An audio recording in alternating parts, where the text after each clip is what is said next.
Hello, everyone. It's a pleasure to be here with you today. My name is Gustavo Serafini, and we're going to be going on a little journey here, exploring some of the parallels between intersex and disability, and how understanding the disability experience and its history can help improve medical care and human flourishing for intersex people. A little bit about me. I was born in 1976 with multiple physical disabilities and intersex. I'm currently an entrepreneur. I've done a podcast called Enabled Disabled, where we told better stories around disability. I've also learned a lot about universal design. And for those of you who don't know, universal design fundamentally believes that there is no such thing as an average body. And its goal is to design our environments, our furniture, in ways that accommodate a wider variety of human bodies. Now, I found out that I was intersex 2 years ago, and I have been doing a lot of research, a lot of learning, going to intersex conferences and connecting with people. And my goal is to help and advocate for the intersex community. Some of the presentation goals here that I want to take you through. We're going to start by exploring the differences, in my experience, between being pathologized medically, which happened a lot early on as a child, versus a new trend in rehab medicine called person-centered rehab or person-centered care, which I've experienced at Shirley Ryan Ability Lab. Then we're going to get to some fun stuff where we're going to question the foundations of modern medicine. Who defines us? Who lets us decide our worth? Why did this happen? Then we're going to explore a little bit about disability history, the disability community, and link the importance of how we define ourselves, how we take agency for who we are, leads to better medical care and human flourishing. So I was born with a rare condition called PFFD, and it stands for proximal focal femoral deficiency. And yes, that is me on the right in Baltimore, Maryland, with my first physical therapist. Now, what is PFFD?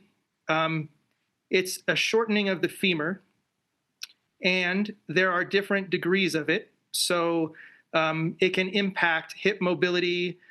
Some people have less stability in their hips, more stability in their hips.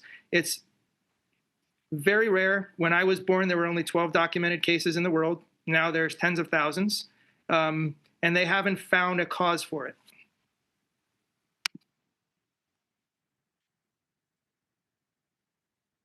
My dad was a physician and a surgeon, and a little bit after I was born, he started researching in Brazil how he could give me the best chance for life and what we had to do to get there.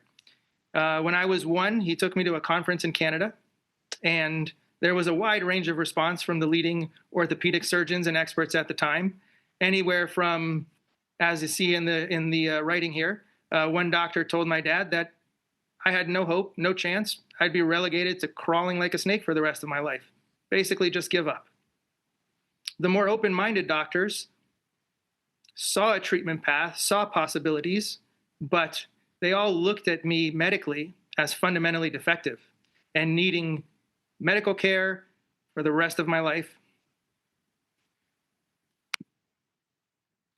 Now, when I was 12 years old, we met a famous surgeon who pitched in a new procedure at the time called the Van Ness procedure. And what the Van Ness procedure does is it takes your shorter limb and rotates your ankle 180 degrees so that the ankle functions as a knee. And then they add a prosthetic below that to make you taller and theoretically to help you move better.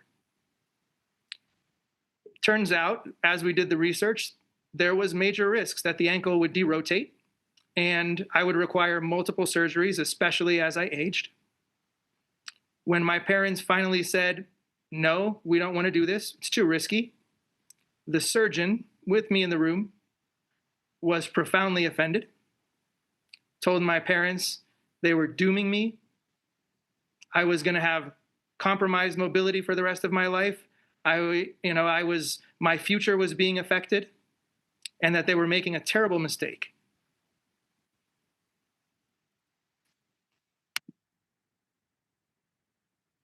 what are some of the long-term effects of medical pathology?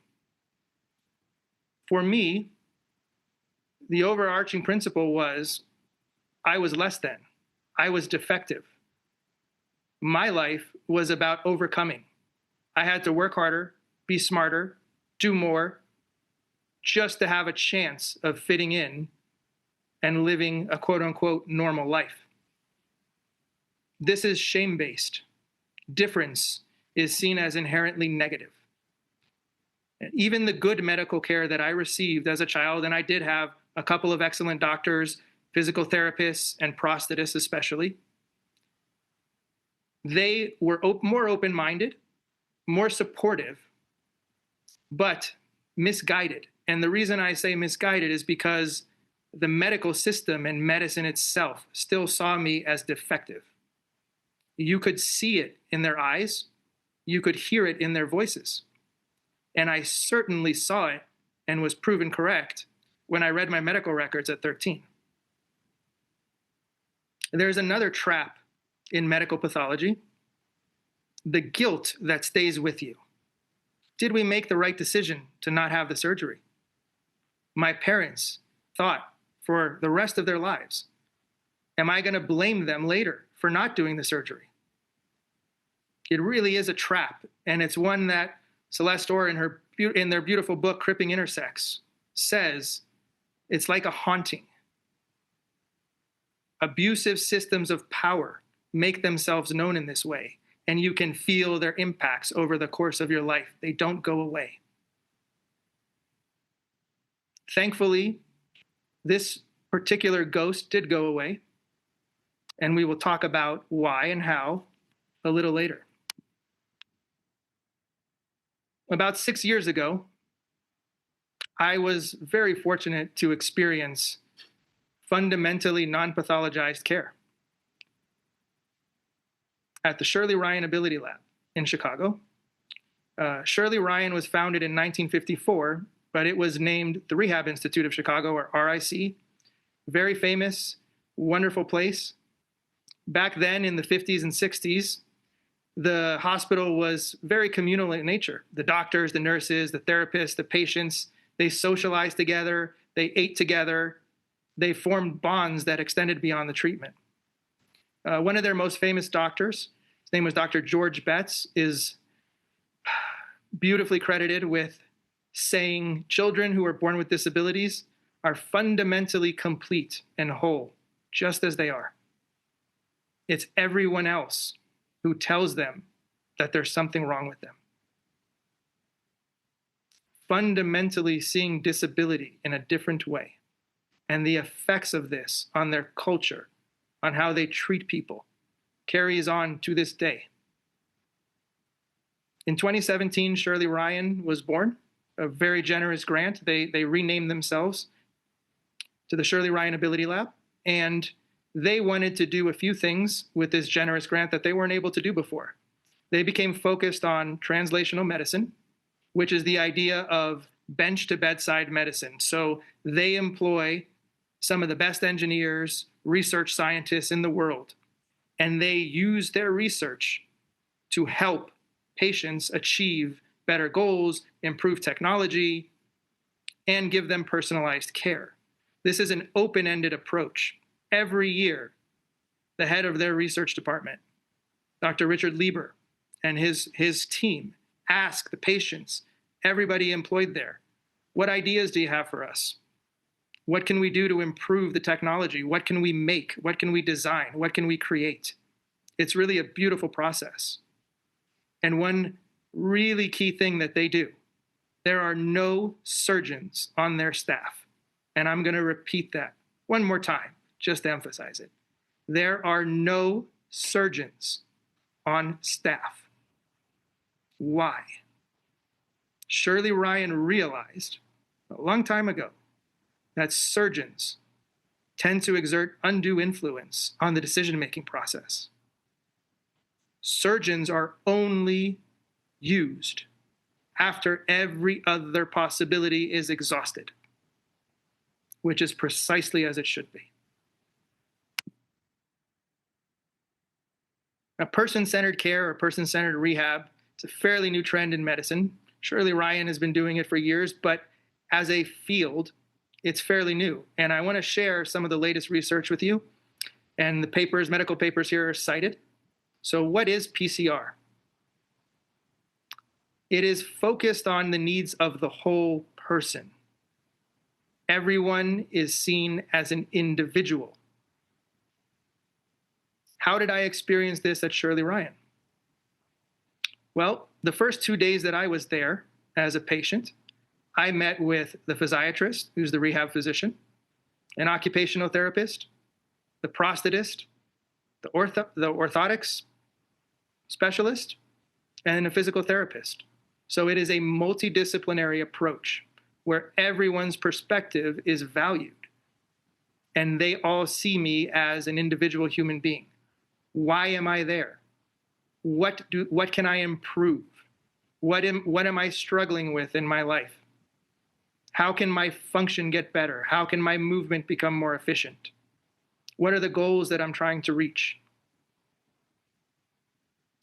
On the third day, the prosthetist, who's absolutely brilliant, shared with me a wonderful story. The whole team and a bunch of medical students got together the previous day and discussed my case. And they asked the question to everybody in the room, if Gustavo had come into Shirley Ryan as a child, would we have recommended the Van Ness procedure? The consensus was no. And the reasoning was so simple and so brilliant. My prosthetist's reasoning was instrumental here. And she said, because you have PFFD on both legs, you are bilateral. The Van Ness procedure would never work for you. It would lead to more hip instability. It would be more difficult to equal out both of the length of both of your legs. And we would end up doing procedure after procedure after procedure. And ultimately, one of your legs would have to be amputated. That ghost was buried and put to rest. Other concepts here that I want to highlight: self-determination, reducing the power differentials exerted by professionals. How does that happen? Well, at Shirley Ryan, they genuinely believe in education. They have a whole department called the Life Center. And I have a wonderful relationship with an occupational therapist who went into the Life Center. And what does she do? And what does the team she works with do? They go with the patients to the doctor's appointment, and they make sure that the patients understand what the options are. Not only that, their attitude when a new child comes in, or a new child comes in, we're going to talk about power differentials now. Nothing is wrong with your child. Your child is fine. Yes, we are going to help that person. If there's anything that they need to fix, it's the parents' attitudes. They need to realign the parents to show them that they are not here to fix anyone. This is fundamental to how they educate, how they weigh the options, and how they include everybody in the decision-making process. Again, beautiful words here to focus on. Anti-reductionist, humility, critical reflection. Ask yourselves, how often have any of us experienced medicine like this? Thankfully, this is not just happening at Shirley Ryan, but it is happening. Another trend that's interesting in PCR is the idea of ultrahabilitation, rejecting the normalization tendencies of rehab. So this points to a really interesting nuance in the disability experience. There is a difference in how people experience disability when they're born with it, as opposed to when they acquire it later on in life. When you acquire a disability later on in life, there's a tendency in rehabilitation to try to get you back to normal, as close as possible to how you were before. And what PCR is starting to say is this is flawed. Rehabilitation is actually better oriented if we think of it, if we reframe it as human flourishing. How can this human being in this particular time flourish with their new bodies, with new constraints and new possibilities?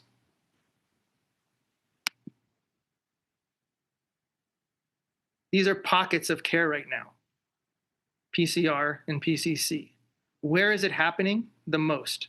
Rehabilitation centers and hospitals, though this includes rehab doctors or physiatrists, occupational therapy, physical therapy, neurorehabilitation, palliative care, nursing homes and assisted living facilities. And I do want to place special emphasis on physical therapy. I've been doing physical therapy now for 6 years.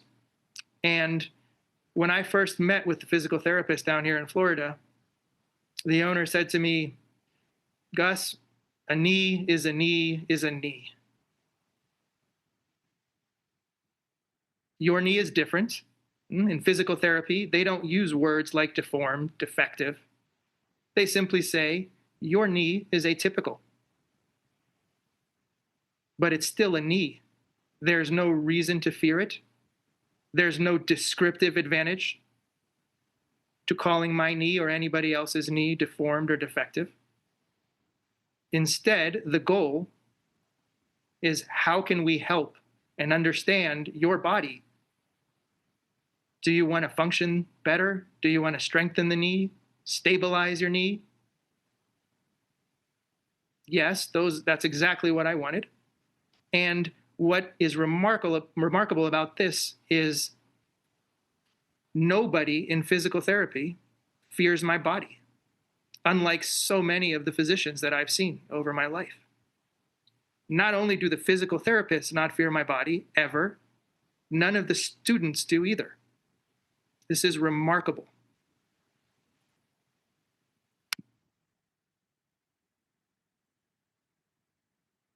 How we became pathologized, the fun stuff. If you haven't read Todd Rose's The End of Average, it is an absolute gem. Please read it.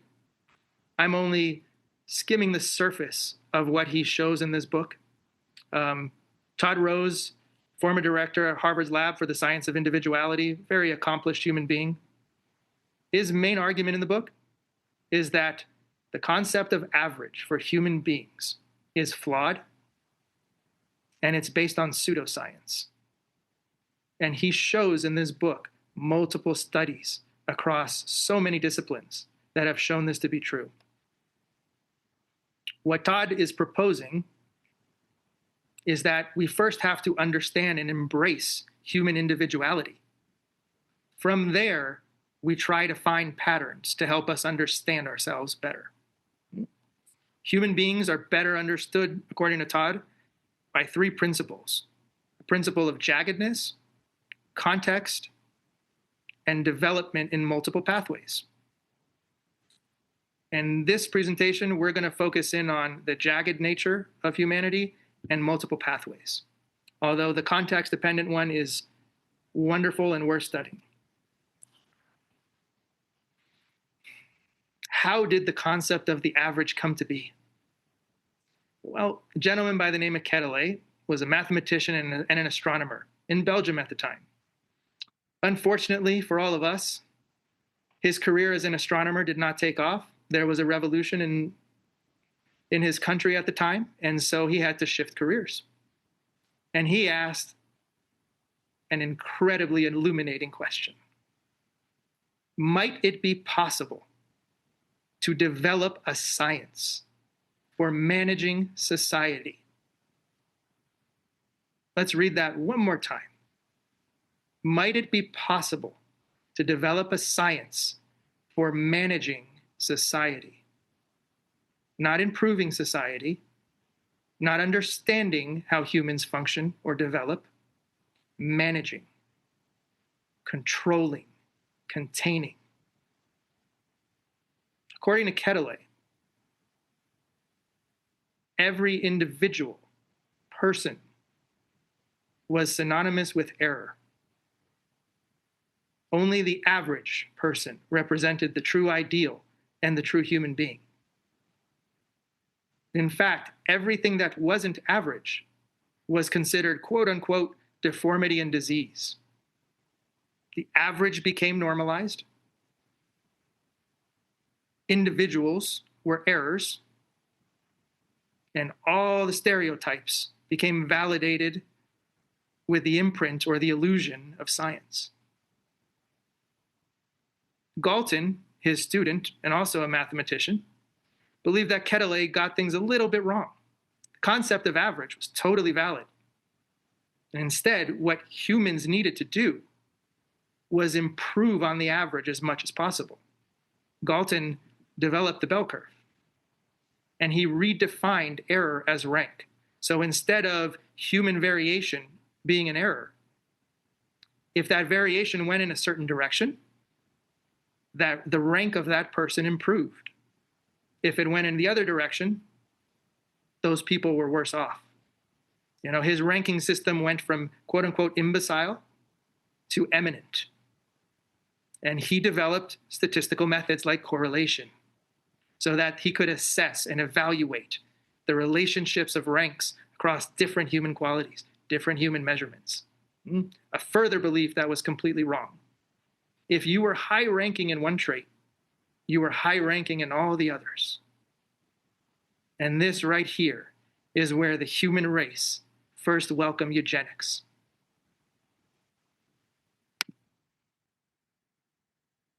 Let's go into some of the studies that disproved the average. In the 1940s, US Air Force did a study.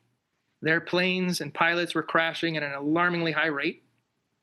They had designed the cockpit for what they thought was an average body. So they went in and they studied 4,000 of their pilots, took over 100 body dimensions. And the results shocked them. Not a single pilot fit within the average when 10 bodily dimensions were used. When they reduced it to 3 bodily dimensions, only 3.5% of their pilots were quote unquote average. Instead of doubling down on the average, what did the Air Force do? They redesigned their cockpits with adjustable seats, pedals, so that people actually fit into the cockpits and their planes stopped crashing at the same rate. Another fascinating study, brainwave study. So Michael Miller wanted to create a map of the average brain, showing the neural circuits involved in verbal memory. He was also shocked to find that everybody's brain was different from everyone else's. And I'll quote, "What was most surprising was that these differences in patterns were not subtle. They were extensive. If you study the research and look at it, you can see that some people's brains, they used more of the left side of their brain or the right side of their brain or the frontal part of the brain. Virtually nobody's brain waves and patterns looked alike." Another thing that goes unsaid, redaction bias is a huge problem in these studies. No left-handed people are included in any brainwave study. Why is that? Because the scientists fear that left-handed people won't fit into the quote-unquote average brain. Too much variation.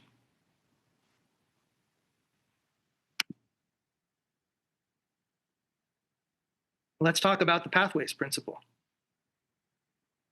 We've heard it. There are normal pathways to human development. We develop in this way normally, and if we deviate from that or alter from that, it's not normal. Something's wrong with us. We need to go see a doctor or a therapist or somebody because we're falling behind. What's going on? What's wrong with this person? They're not developing normally.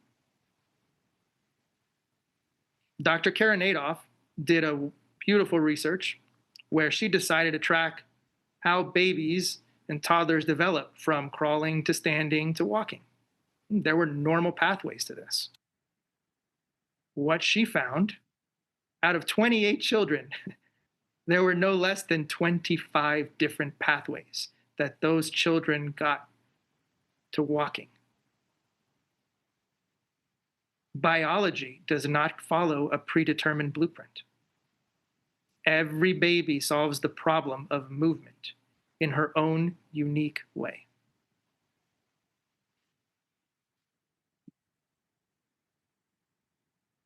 So as more and more of these studies were done, and the discrepancies between how we develop as people and the quote unquote normal pathways became so obvious, the scientists deemed it a crisis of variability. A crisis of variability. I mean, this gets me every time. It's like saying that human beings themselves are a crisis. Our infinite variability is a crisis. Why? Because they're not embracing or understanding our variability. They're trying to control and contain it. The reality is, there isn't a single normal pathway for any human being in any type of development, biological, moral, ethical, professional, how we learn. Psychologist Kurt Fisher, instead of seeing one normal pathway or a ladder of development, said, human development is a web. Every step we take opens up a new range of possibilities that unfold according to our own individuality. There is no such thing as normal.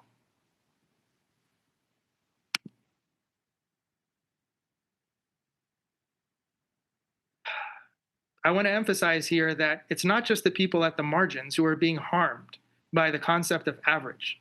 It's not just the intersex community. It's not just people with disabilities or the rainbow community. Virtually every human being is being harmed by this concept, by this fiction. All human beings are a biological N of one. Nobody like you or me has ever existed, and nobody like us will ever exist again. We are, as Gene Roddenberry said, infinite diversity in infinite combinations. Rather than embracing that, we have sought to control it, to fear it, to contain it, to manage it. The father of experimental medicine, Claude Bernard, this is a great quote. He warned physicians and medicine in the 1800s about this mistake. Physicians have nothing to do with what is called the law of large numbers, a law which, according to a great mathematician's expression, is always true in general and always false in particular.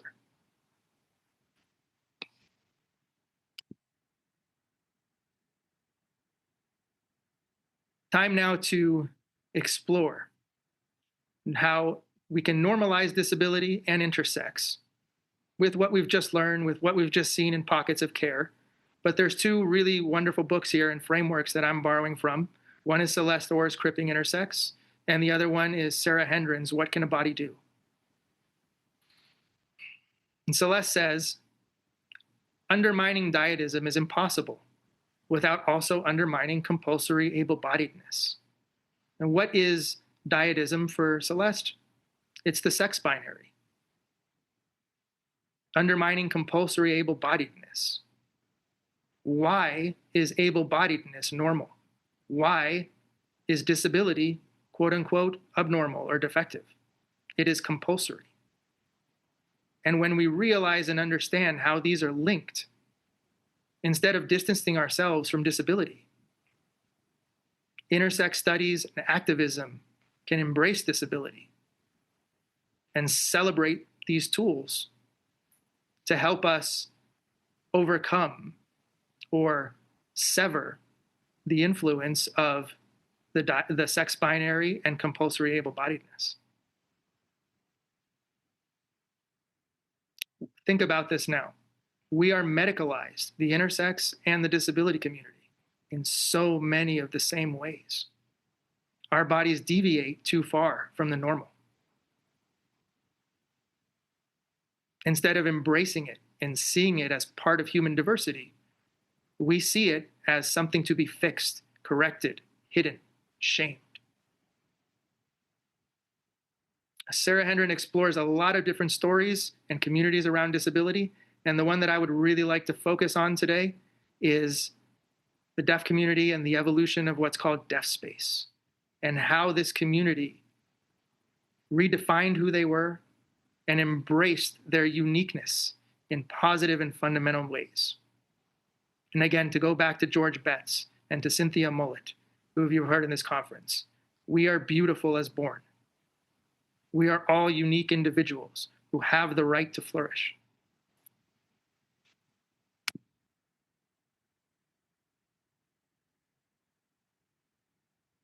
As you see here, and I just talked about, both intersex bodies and disabled bodies are seen as deviations from the norm. We are so outside the quote unquote normal that we have to be corrected. The fundamental root of this is normative thinking. What should a body do? What should a body be like? It poisons us. It poisons our sense of self, our sense of agency, and it limits our potential if we allow it to.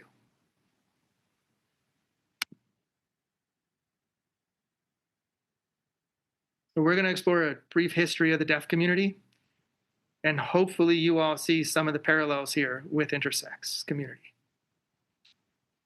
In 1776, the National Institution for Deaf Mutes was established in France, and it was widely influential internationally. Sign language was developed here and taught as another form of communication, and it was incredibly effective. As it turns out, nationalist and eugenic campaigns started in Europe, and their push was for homogeneity. Oralism, the spoken language, was the only option. Signing as a minority language was a threat to national culture, to unity. In 1880, there was a conference in Milan, and the International Confederation of Teachers for the Deaf agreed as a group, even though they knew better, on the incontestable difference and superiority of speech over signs. This set the deaf community back 90 years. And if you know a little bit about history of the intersex community, Alice Drager comes to mind. If you haven't read her book, Galileo's Middle Finger, please read it. Much like the Confederation of Teachers, she betrayed the intersex community. And the concept of DSD was born, quote unquote, disorders of sex development. It has also set us back, and it is part of my hope and goal that we will not be set back 90 years the way the deaf community was. How did the deaf community break free from this pathology? Well, in the United States, deaf culture was recognized as a political identity, as a personal identity in the 1970s. Gallaudet University was hugely influential in this movement. They made a strong case for ASL, their history, their culture, and they declared themselves fully normal variations on human existence. There is nothing wrong with them, fundamentally. They are just different. Not only that, their differences are beautiful. Their differences are unique.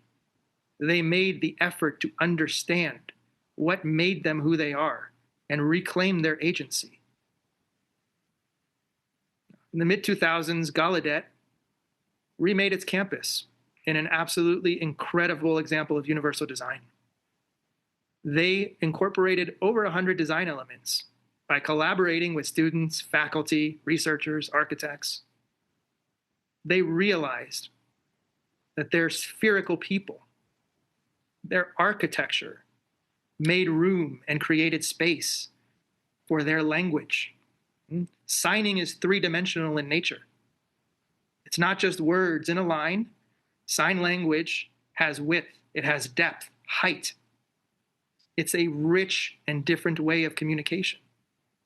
So what are some of the things that Gallaudet incorporated?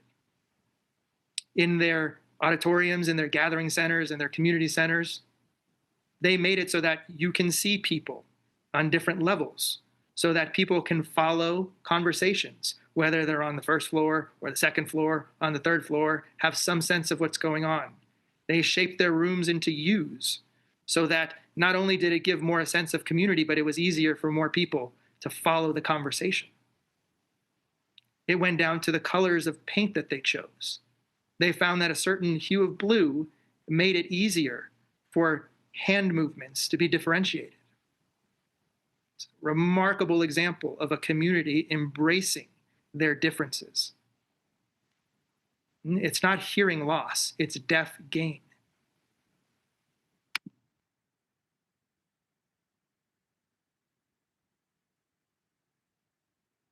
I hope that from this presentation, everybody here has at least a few takeaways.